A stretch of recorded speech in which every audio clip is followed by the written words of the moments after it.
There's a secret hidden in the coldest months of winter that separates a masterpiece from a broken weapon. Master Japanese bowmakers refuse to craft their legendary Yumi bows in summer. And what they know could mean the difference between a bow that lasts generations and one that shatters on the first draw. It's winter in southern Japan. The temperature has dropped, the air is crisp and dry. And for the first time in months, master bowmaker Kanjuro Shibata walks into his private bamboo forest with a special ruler in hand. He's searching, not just for any bamboo, but for stalks in their third year of growth, cut only during these frozen months.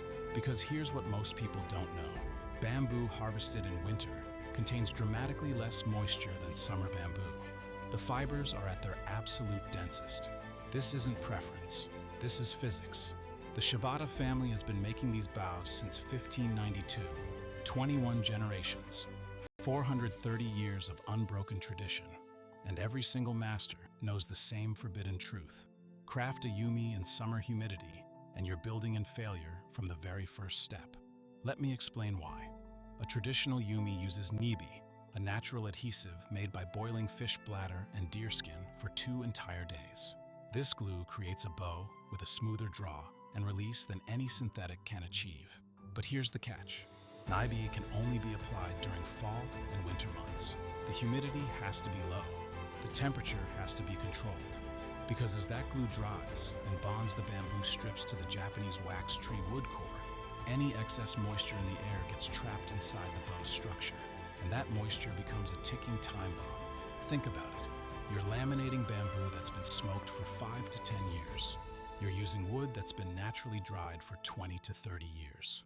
Some workshops still use wood older than the craftsmen themselves. The bow you're making today started its journey before you were born. And all of that patience, all of those decades of preparation, can be destroyed by crafting in the wrong season. The construction process takes over 200 steps, all done entirely by hand.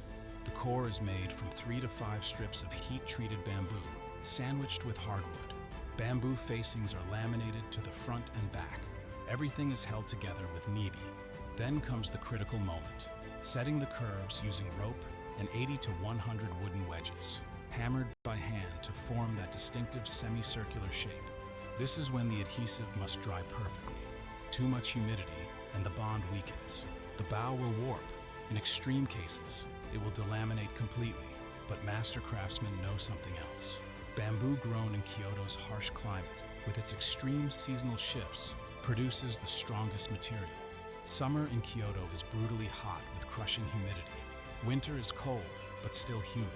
The 4 seasons are violently defined, and in this severe environment, bamboo doesn't grow large.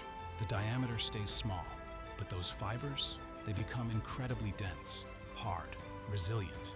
The kind of bamboo that, when properly harvested in winter and crafted in the right conditions, creates a bow that can last centuries.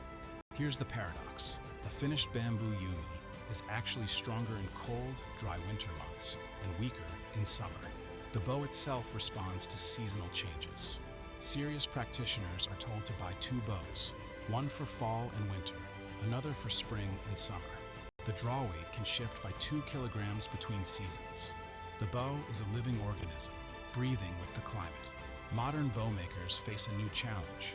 Some say global warming has changed the humidity patterns, making the traditional crafting windows less predictable.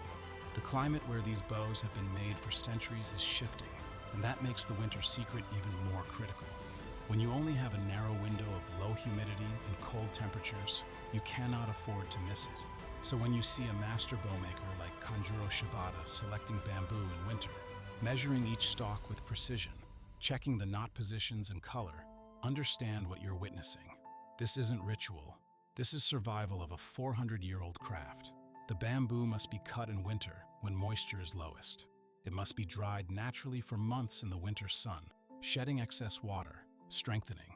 And the bow must be constructed during fall and winter when the nibe can cure in low humidity. Miss that window, and you're not just making an inferior bow. You're breaking a chain of knowledge that stretches back to the samurai. Because the masters know, winter isn't just the best time to craft a Yumi, it's the only time.